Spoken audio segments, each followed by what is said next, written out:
तो बेटा magnetic effect of electric currents के बारे में पढ़ने से पहले आपको बेटा यहाँ पर कुछ चीज़ें बताई गई हैं।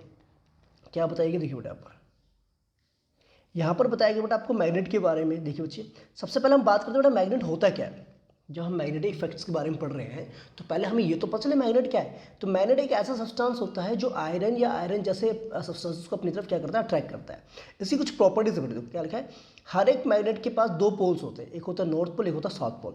ठीक है, दूसरी बात, एक जैसे पोल क्या करते हैं, एक दूसरे को रिपेल करते हैं। सपोज कीजिए मेरे पास एक है नॉर्थ पोल है और ये भी मेरा नॉर्थ पोल है। ठीक है, तो इनके बीच में क्या होगा, रिपल्सन्स होंगे, दूसरे को क्या रिपेल कर देंगे। अगर दोनों के दोनों होते हैं बट आपके डिफरेंट पोल्स होते हैं तो इनके बीच में क्या होता है, अट्रैक्शंस होती है। नॉर्थ साउथ को खींचेगा, साउथ जो है नॉर्थ को अपनी तरह अट्रैक्ट करेगा। ठीक है, अनलाइक पोल्स क्या करते हैं, इसको अट्रैक्ट करते हैं। फोर्थ पॉइंट बोला गया, a freely suspended bar magnet aligns itself in nearly north south directions with its north pole toward the north direction. मतलब कहने का मतलब ये है कि अगर मेरे पास एक फ्रीली बार मैग्नेट, जैसे आपका मैग्नेटिक कंपास होता है ना बेटा, तो ये क्या करता है, मैग्नेटिक कंपास जैसा हमारे पास होता है, वो क्या करता है, उसका जो नॉर्थ पोल होता है बेटा, वो नॉर्थ डायरेक्शन में अपने आप को अलाइन कर लेता है। ओके, तो ये हमारा क्या देखा बेटा, बार मैग्नेट आपको मेंशन है, इसमें एक नॉर्थ पोल हमें गिवन है, एक हमारा साउथ पोल गिवन है। ओके क्लियर, इसके बारे में भी हम बाद में डिटेल में पढ़ते हैं क्या क्या चीज़ है इसमें की नहीं है। ओके, लेट्स कंटिन्यू, आगे बढ़ते हैं। अब बात करते हैं बेटा मैग्नेटिक फील्ड के बारे में। बात करते हैं मैग्नेटिक फील्ड।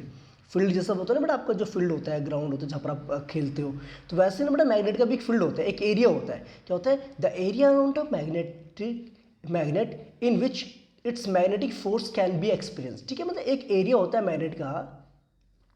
सपोज कीजिए हमने यहाँ पर एक मैग्नेट रखी हुई है और साउथ पोल, ठीक है, तो उसका एक बेटा एरिया होगा।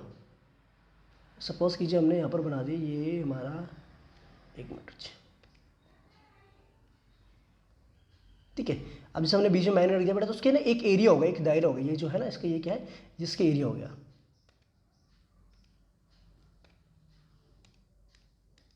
ठीक है, ये इसका क्या हो गया, ये इसका सारा क्या हो गया, एरिया हो गया, जहाँ तक इसके इफेक्ट देखने को आपको मिल सकता है। उस एरिया को हम कहते हैं मैग्नेटिक फील्ड। ये जो पूरा है ना, ये हमारा हो गया मैग्नेटिक फील्ड हो गया आपका।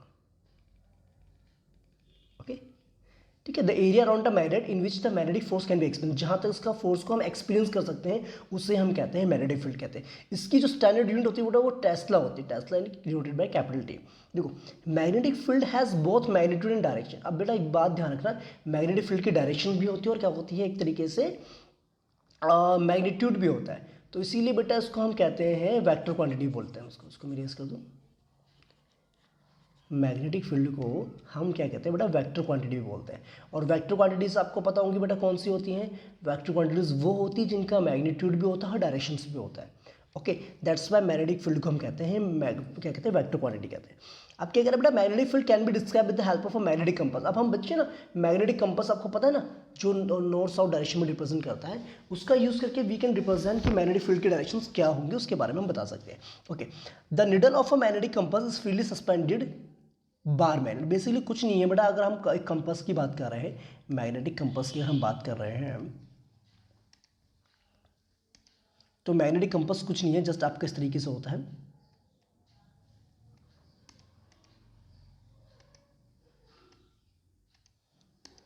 ठीक है, फ्रीली सस्पेंड, जैसे सपोज कि हमने इसके ऊपर एक बार मैग्नेट रखा हुआ है बच्चे, इस तरीके से क्या, एक बार मैग्नेट लगा हुआ है जो अपने आप को नॉर्थ से साउथ डायरेक्शन में इंडिकेट करते हैं। जैसे सपोज कीजिए ये नॉर्थ डायरेक्शन है, ये साउथ डायरेक्शन। ठीक है, तो हमारी मैग्नेटिक कंपास जो है इस तरीके से इंडिकेट करेगा।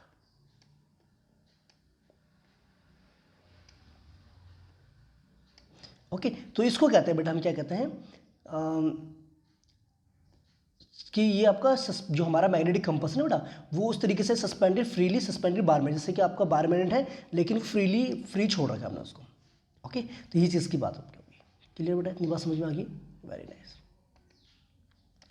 ठीक है बेटा, आगे बात करें। देखो, अब यहाँ पर बेटा कॉन्सेप्ट क्या ना, देयर आर सम कैरेक्टरिस्टिक। अब फील्ड लाइंस जो हमारी ना मैग्नेटिक फील्ड लाइंस, उसकी कुछ कैरेक्टरिस्टिक्स भी होती है बेटा, जो कि एक तरीके से इंपॉर्टेंट है आपके लिए एग्जामिनेशन पॉइंट ऑफ व्यू से, जहाँ से क्वेश्चन देखने को मिल सकते हैं। What are the characteristic of a field line. देखो, पहली बात, field lines arise from the north pole and into the south pole of the magnet. Suppose कीजिए बेटा हमारे पास ये आपका क्या है, बार मैग्नेट है, तो बोला जा रहा है कि बार मैग्नेट में क्या होता है, नॉर्थ पोल से हमारी फील्ड लाइंस निकलती है और साउथ पोल में जाकर के टर्मिनेट हो जाती है।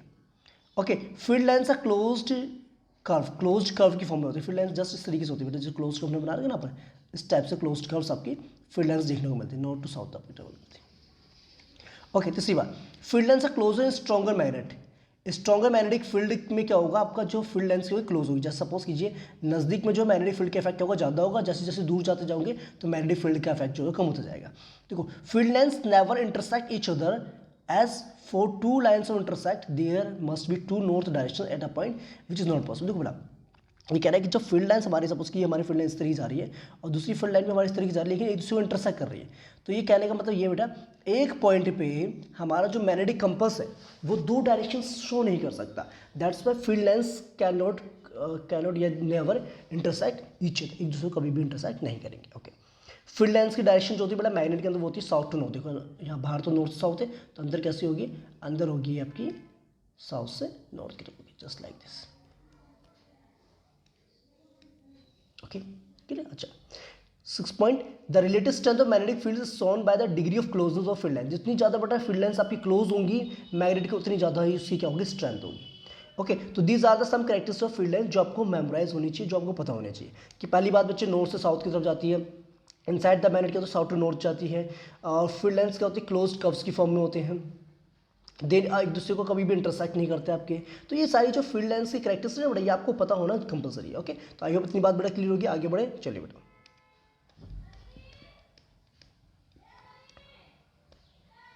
देखिए बेटा, इस तरीके से बेटा यहाँ पर ना मैग्नेटिक फील्ड्स को यहाँ पर रिप्रेजेंट कर रखा है बार मैग्नेट के। देखो, अगर ये बार मैग्नेट है, मैंने बताया ना आपको, क्लोज कर्व की फॉर्म में होता है, नॉर्थ से साउथ की तरफ जाती है, और इनसाइड द मैग्नेट क्या होता है, साउथ टू नॉर्थ जाती है।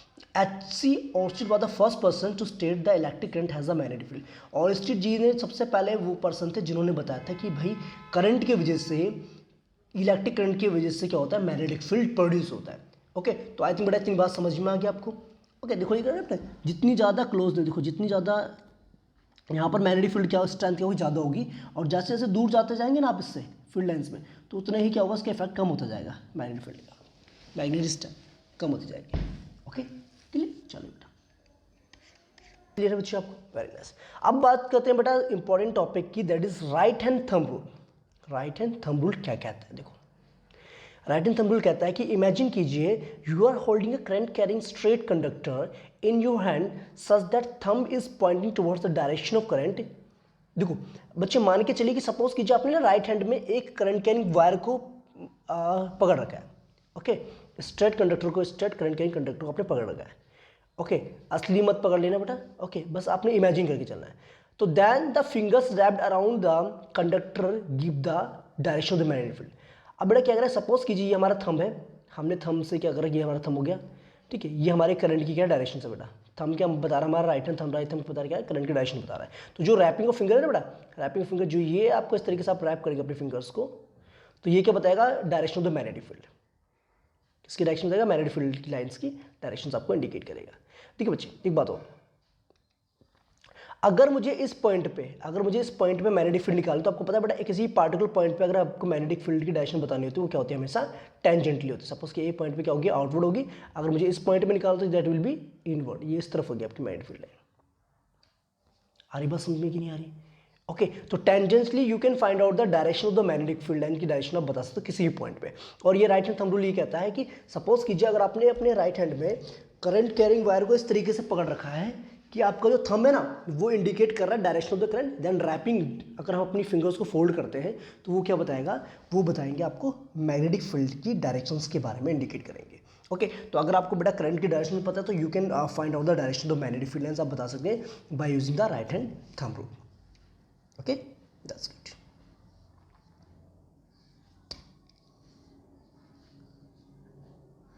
परफेक्ट। वही चीज़ बेटा यहाँ पर बता रही है, देखो क्या कह रहा है ना, आपको magnetic field due to current through a straight conductor, आपके पास अगर स्ट्रेट कंडक्टर है तो उसके थ्रू जो है मैग्नेटिक फील्ड कैसे प्रोड्यूस होता है वो उसके बारे में बताया। देखो बेटा यहाँ पर इनको बोला है कि it can be represent by concentric circle at every point on the conductor. ये तो बेटा आपको पता चल गया ना, कोसेंट्रिक सर्कल सपोज कीजिए आपको पता है, ये देखिएगा ना आपका ये करंट की डायरेक्शन है, तो आप जो मैग्नेटिक फील्ड की डायरेक्शन बता सकते हैं by using the wrapping of the finger. देखो इसमें इस तरह से आपको फील्ड लाइंस इस तरीके से लेंगे, देखो ये हो जाएगी magnetic field lines direction. Okay, concentric circles का मतलब क्या होता है, सेंटर आपका सेम होता है बट जो हमारा सर्कल है वो अलग अलग रेडियस का हो जाता है। सही हो गया, इस तरीके से कॉन्सेंट्रिक सर्कल्स की, जस्ट लाइक दिस। ओके, बस में सेंटर क्या है सबका सेम सेंटर है, लेकिन जो वो क्या कहते हैं सेंटर सेम रहेगा लेकिन रेडियस डिफरेंट डिफरेंट होगी। ओके, एक बात और बेटा समझो यहाँ पर, देखो समझने वाली बात क्या है,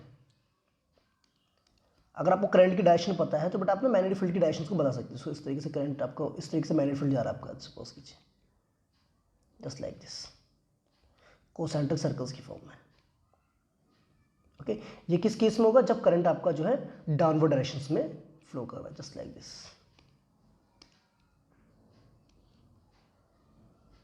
जो करंट आपका इस तरफ जा रहा है, नीचे की तरफ जा रहा है। ओके, तभी ये जो है आपका क्या होगा, पॉसिबल होगा। ये करंट की डायरेक्शन है, तो ये wrapping of the finger will indicate the direction of current. It's clear not बच्चे, बात समझ में आ गई? Okay, that's good. ठीक है बेटा, ये मैंने आपको बता दिया। Direction can be given by the right hand thumb rule, आप उसका यूज करके बता सकते हैं, या कंपास का यूज करके भी आप बता सकते हैं। Circles are closer near the conductor, आपको पता है बेटा कंडक्टर जो है जहाँ पर आपका जो है ये है ना कंडक्टर, यहाँ पर एक्चुअली में क्या होगा, मैग्नेटिक फील्ड जो है ज़्यादा अमाउंट में होगा, इसलिए जो क्लोज टू द कंडक्टर के ज़्यादा क्लोज होगा आपका। ठीक है, मैग्नेटिक फील्ड बेसिकली बेटा डिपेंड करता है strength of the conductor, current की स्ट्रेंथ पर डिपेंड करता है, जितने ज़्यादा करंट का स्ट्रेंथ होगी उतनी ज़्यादा उस पर डिपेंड करेगा। ठीक है बच्चे, एक बार यहाँ पर लिखा हुआ बेटा जो मैग्नेटिक फील्ड आपका है वो इनवर्सली प्रोपोर्शनल होता है इसके बेटा डिस्टेंस फ्रॉम द कंडक्शन से। जैसे बेटा कंडक्टर जो भी हमारे पास उससे डिस्टेंस बढ़ता जाएगा तो ऑब्वियसली होता है मैग्नेटिक फील्ड जो है हमारा वो क्या होता है, डिक्रीज होती जाएगी आपकी। ओके, यानी कि उसका इफेक्ट जो है वो डिक्रीज होता जाएगा। तो इतनी बात बेटा समझ में आ गई थी आपको। चलिए बेटा आगे बढ़ते हैं। अब देखो बेटा यहाँ पर क्या ना कुछ कॉन्सेप्ट आपको गिवन है, क्या कॉन्सेप्ट गिवन देखिए बेटा, क्या गिवन देखिए यहाँ पर समझिए। Magnetic field due to current through a circular loop, magnetic field due to current through circular. अगर बेटा हमारे पास एक सर्कुलर लूप है तो उस केस में हमारा जो मैग्नेटिक फील्ड किस तरीके से रिप्रेजेंट किया वो यहाँ पर बता देखो। It can be represented by concentric circles at every point, her point पे बेटा एक कोसेंट्रिक सर्कल्स की फॉर्म में ही आपको रिप्रेजेंट किया जाएगा। सपोज कीजिए बेटा हमारे पास क्या है, इस तरीके से हमें ये बना है, अभी मैं आपको फिगर भी दिखा दूँ बेटा इसका, इस तरीके से आपका है, ये सर्कुलर लूप है। तो ये कह रहा है सर्कुलर लूप में अगर आपका करंट फ्लो कर रहा है तो यहाँ पर जो हर एक पॉइंट पर बेटा it can be represented by जो मैग्नेटिक फील्ड होगा उसको कोसेंट्रिक सर्कल्स की फॉर्म में हम रिप्रेजेंट कर सकते हैं। Circle become larger and larger as we move away, अब ठीक है, जैसे जैसे हम बेटा दूर घूमते जाएंगे तो हमारा जो सर्कल है ना उसका साइज क्या होता है, बढ़ते जाएगा। देखो इस तरीके से, ठीक है, फिर एक टाइम ऐसा आ जाएगा आपका सेम यहाँ पर बेटा इस तरीके से चलता रहेगा, सर्कल बढ़ता जाएगा। ठीक है, अब कह रहे हैं every point on the wire carrying current would give rise to the magnetic field. ठीक है बेटा, यहाँ पर क्या लिखा हुआ, हर एक पॉइंट जो हमारा है current conductor will give you the magnetic field के बारे में बताएगा, appearing as straight line at the centre of the loop. ठीक है, direction of magnetic field inside the loop is same. अब यहाँ पर क्या बोला कि हर एक पॉइंट जो वायर का करंट वायर का would give rise to magnetic field, हर एक पॉइंट बेटा मैग्नेटिक फील्ड को डेवलप करेगा। ठीक है, ओके, और सेंटर पे क्या होगा बेटा, ये आपका ना बिल्कुल क्या होगा, स्ट्रेट लाइन होगा। जैसे कि मैं आपको बताया था उसको डायग्राम जिसका ना फिगर आपको दिखाते हैं। ये तो आई थिंक बेटा इतनी बात समझ में आ गई आपको। ठीक है, मतलब कहने का मतलब क्या है, अगर आपके पास सर्कुलर लूप है जस्ट लाइक दिस, जैसे कि आपको यहाँ पर मेंशन, देखो ये आपका, ये आपका सर्कुलर लूप जिसकी हम बात कर रहे थे। ठीक है, अगर हमारे पास सर्कुलर लूप है, इसमें से करंट फ्लो कर रहा है, तो हर एक पॉइंट जो है ना बेटा, जैसे ये पॉइंट आपको देखो सर्कल्स की फॉर्म में आपको रिप्रेजेंट करेगा मैग्नेटिक फील्ड की डायरेक्शन में। और जैसे जैसे बेटा इसका सेंटर में पहुंचेंगे तो मैग्नेटिक फील्ड लाइन बिल्कुल स्ट्रेट हो जाएगी। ठीक है, नॉर्थ टू साउथ डायरेक्शन तरीके से। ओके, नॉर्थ टू साउथ जाता है बेटा करंट आपका, तो यहाँ पर देखो बिल्कुल लिखा है आपका, बीच में क्या हो जाएगा, बिल्कुल आते आते अंदर की तरफ हो जाएगा, साउथ टू नॉर्थ हो जाएगा। ओके, ये बात समझ में आ गई।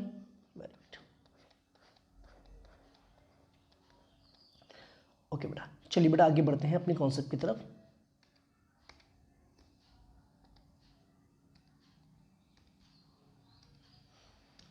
अब सुनो बेटा बात, अब क्या यहाँ पर बेटा कुछ कॉन्सेप्ट दे रखे हैं, factors affecting magnetic field of a circular current carrying conductor. अगर सपोज कीजिए बेटा मेरे पास सर्कुलर करंट कैरिंग कंडक्टर है मेरे पास, जिसमें हमने अभी बात करी थी यहाँ पर। ओके, तो उस केस में मैग्नेटिक फील्ड पर क्या इफेक्ट पड़ता है, कौन कौन से फैक्टर जो मैग्नेटिक फील्ड पर इफेक्ट करते हैं। देखो पहला फैक्टर, मैग्नेटिक फील्ड जो डायरेक्टली डिपेंड करता है बेटा current passing through the conductor, conductor से कितना करंट पास कर रहा है। अगर करंट का अमाउंट बढ़ा दोगे तो ऑब्वियसली बात है बेटा मैग्नेटिक फील्ड का अमाउंट भी बढ़ जाएगा।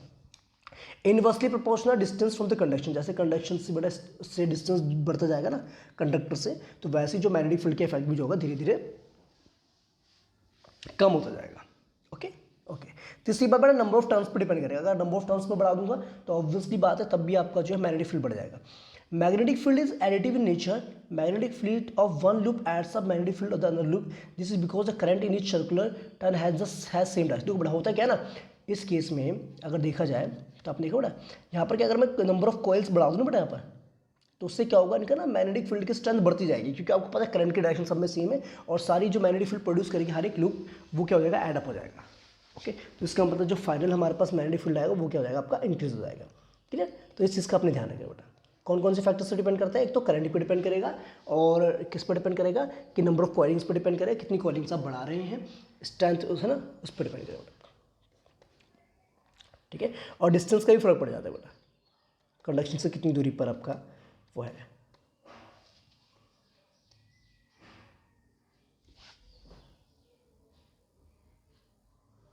ओके बच्चे, तो इतनी बात क्लियर है। Let's continue. अब बेटा वर्ड एक आपका आता है सोलेनॉइड। सोलेनॉइड एक इंपॉर्टेंट टॉपिक आपका है सोलेनॉइड।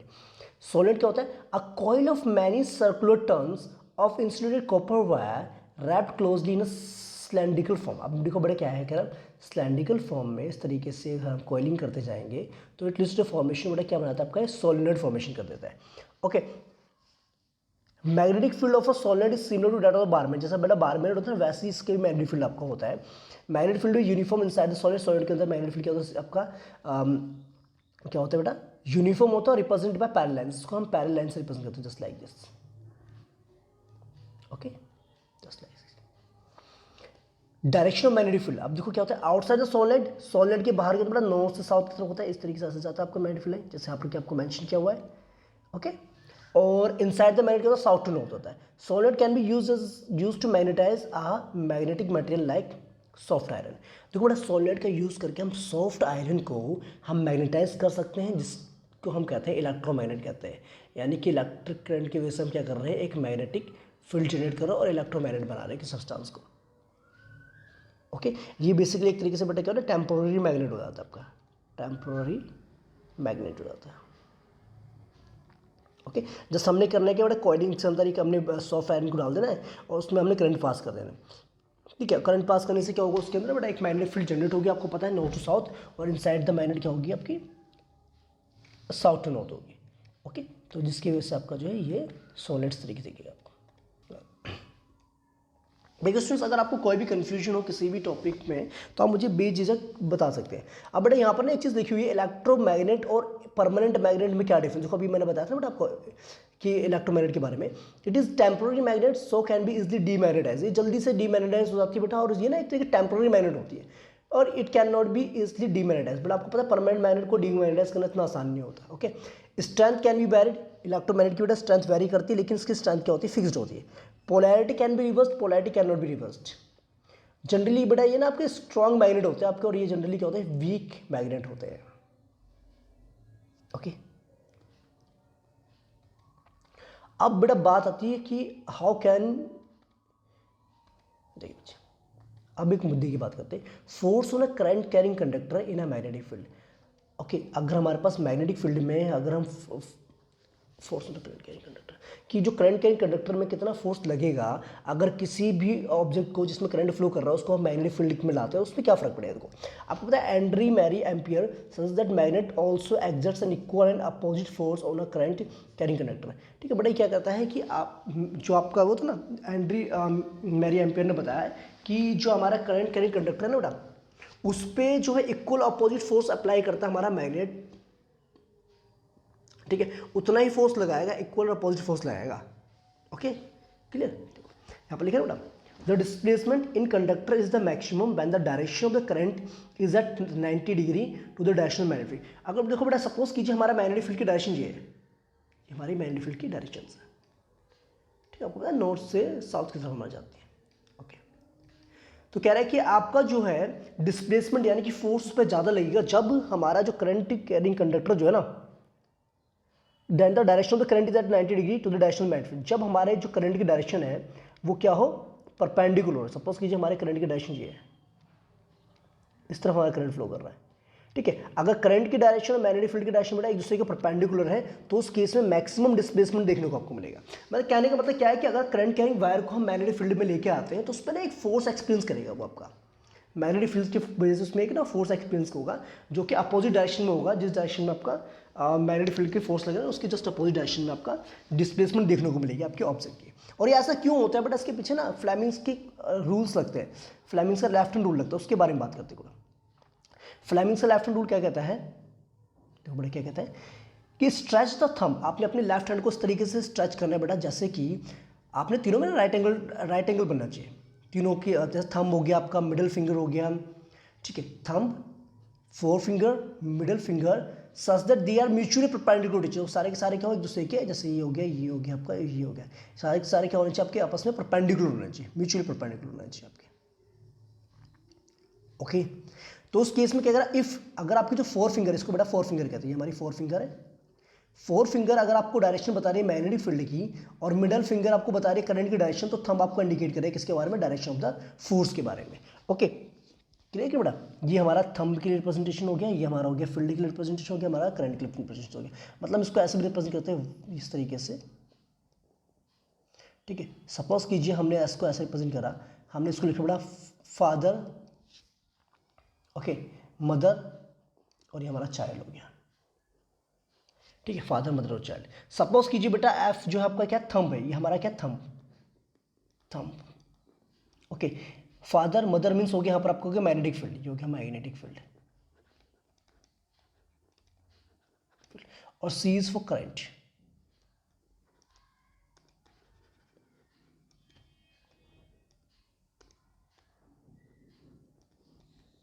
ओके बेटा, अगर आपको पता है करंट की डायरेक्शन पता है मिडल फिंगर से, you can find out the direction of the current, और आपको पता है बेटा मैग्नेटिक फील्ड की डायरेक्शन नहीं पता है, तो using the thumb you can find out the direction in which the हमारा जो ऑब्जेक्ट जो डिस्प्लेस होगा, यानी कि हमारे जो करंट कैरिंग जो कंडक्टर है वो डिस्प्लेस होगा किस डायरेक्शन में, तो उसको हम बता सकते हैं by using the thumb.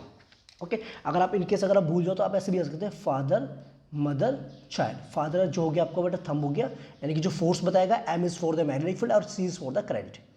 Okay, तो इस तरीके से बेटा आपको याद भी रहेगा कि फ्लेमिंग्स का लेफ्ट हैंड रूल क्या कहता है। ओके, इसके बेटा ना काफ़ी जगह पे यूज़ किया जाता है फ्लेमिंग्स के लेफ्ट हैंड रूल का, इलेक्ट्रिक मोटर में भी इसका एप्लीकेशंस होती है बहुत ज़्यादा। ओके, तो बस बेटा ध्यान रखना है कि हमने अपने मिडिल फिंगर, थंब और फोर फिंगर को इस तरीके से स्ट्रेच करना है ताकि वो क्या करते हैं एक तरीके से तीनों एक दूसरे के परपेंडिकुलर हो। ओके, तो ये तो बेटा हो गया आपका करंट की डायरेक्शन बताएगा, आपका करंट की डायरेक्शन बताएगा, ये आपका मैग्नेटिक फील्ड की डायरेक्शन बताएगा, और ये इंडिकेट करेगा बेटा आपको किसके बारे में, थंब इंडिकेट करेगा डायरेक्शन ऑफ द मोशन के बारे में आपको इंडिकेट करेगा। Okay, clear, that's it. ठीक है बच्चों, आपको जैसा पता है कि आपका इलेक्ट्रिक मोटर और इलेक्ट्रिक जनरेटर जो आपके सिलेबस में इंक्लूडेड नहीं है, ओके, तो वो हम बात नहीं करेंगे यहाँ पर, आपका बस सिलेबस के अकॉर्डिंग हम बात करेंगे यहाँ पर, बेसिक सिलेबस के अकॉर्डिंग। देखिए बेटा यहाँ पर बात करेंगे हम एसी करंट की, अगर हम बात करें तो एसी करंट का मतलब होता है अल्टरनेट करंट, जो हम बोल रहे हैं यहाँ पर, द करंट विच रिवर्स इस डायरेक्शन पीरियोडिकली, जो अपने एक टाइम पीरियड के बाद अपने डायरेक्शन को रिवर्स करता है। इंडिया में बच्चे, in India AC reverse direction in every 1/100 seconds, और टाइम पीरियड कितना लगता है बड़ा 1/50 सेकंड्स हो जाता है इसका टाइम पीरियड, क्यों ना जाने का एंड देन आने का। ओके, और फ्रीक्वेंसी होती है इसकी 50 हर्ट्ज। इसका एडवांटेज क्या बेटा, ये ना एक लॉन्ग डिस्टेंस तक इसको ट्रेवल करवा सकते हैं बिना एनर्जी के लॉस के, okay, without lose of energy, ठीक है। और डिसएडवांटेज क्या है बेटा, AC करंट को हम स्टोर करके नहीं रख सकते, जैसा आपको पता है ना DC करंट को हम स्टोर करके रख सकते हैं बैटरीज वगैरह में, वैसा हम AC करंट को स्टोर करके नहीं रख सकते। ओके, ठीक है,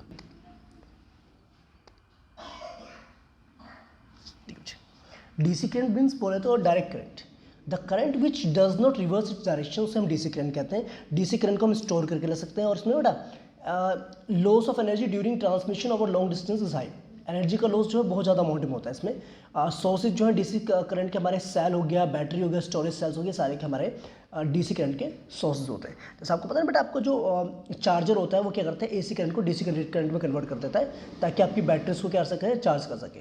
अब बेटा बात करते हैं डोमेस्टिक इलेक्ट्रिक सर्किट। देखो आपको पता है हमारे घरों में 3 तरीके की वायर्स का यूज़ किया जाता है, एक तो होता है बेटा लाइव वायर, न्यूट्रल वायर और अर्थ वायर। लाइव वायर को बेटा हम रेड कलर से डिनोट करते हैं, रेड कलर की होती है पॉजिटिव वायर होती है हमारी, और न्यूट्रल वायर नेगेटिव होती है जो कि ब्लैक इंसुलेशन किया जाता है, और अर्थ वायर हमारी ग्रीन वायर होती है। ओके, इन सब का बेटा ना एक मेन रूल होता है, एक तो लाइव वायर आपको पता है करंट लेकर के आता है, और एक करंट लेकर के जाता है पूरे सर्किट को क्लोज, मतलब कि एक पूरे पाथ को पूरे सर्किट को बनाते हैं जिसमें से करंट आपको फ्लो करता है, और अर्थिंग की जाती है ताकि आपके घर में ओवरलोडिंग वगैरह ना हो, उसको कहते हैं इलेक्ट्रॉन्स को न्यूट्रलाइज करने के लिए हम अर्थिंग वगैरह की जाती है। देखो आपको पता है पोटेंशियल डिफरेंस जो होता है हमारे घरों में, यानी कि लाइव वायर न्यूट्रल वायर के बीच में, वो 220 वोल्ट का होता है। यानी कि 220 वोल्टेज हमारे जो घरों के अंदर सप्लाई की जाती है।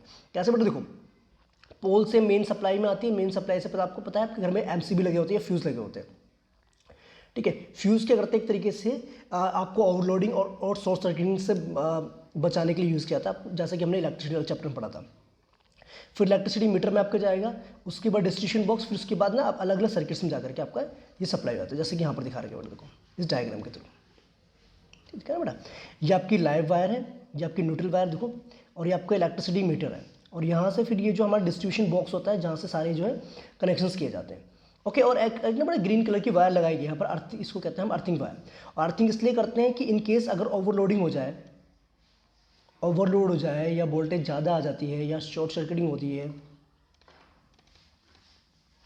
ठीक है, तो उसको ओवरकम करने के लिए हमें अर्थिंग लगाई जाती है। अर्थिंग में क्या होता है कि जो इलेक्ट्रॉन्स एक्स्ट्रा अमाउंट में होते हैं वो क्या कहते हैं, अर्थिंग में चले जाते हैं, ठीक है, सो दैट हमारे घर में जो शॉर्ट सर्किटिंग वगैरह ये ना हो, ओके। नहीं तो एमसीबी वगैरह तो आप लगाते हैं बेटा ना, एमसीबी या फ्यूज़ का कनेक्शन क्या आता है, फ्यूज़ का क्या होता है ना, मेल्टिंग पॉइंट लो होता है, जिसलिए अगर ज़्यादा वोल्टेज आएगी तो एकदम से 220 से अगर ज़्यादा वोल्टेज आती है ना बेटा, तो उसमें मेल्ट होकर के वो आपका शॉर्ट सर्किटिंग और ओवरलोडिंग की प्रॉब्लम से बचा देता है, ठीक है बेटा। तो आई थिंक इतनी बात समझ में आ गई। तो ये था बेटा आपका chapter number 13, magnetic effect of electric current. I hope आपको सारे कॉन्सेप्ट क्लियर हो गए होंगे। अगर आपको इसके बावजूद भी कोई क्वेरी हो तो बेटा आप मुझे कमेंट करके बता सकते हैं, ओके। तो बेटा आप जल्द ही मैं आपके लिए जो है इंपॉर्टेंट क्वेश्चंस जो है प्रोवाइड करूँगा, ओके। तो मिलते हैं बेटा नेक्स्ट वीडियो में, तब तक के लिए आप अपना ध्यान रखिए और पढ़ते रहिए, रिविजन करते रहिए, और अगर आपको जो भी डाउट्स होंगे बेटा वो मुझे बताएंगे, ओके। तो मिलेंगे नेक्स्ट वीडियो में, तब तक के लिए बाय बाय, टेक केयर, जय हिंद।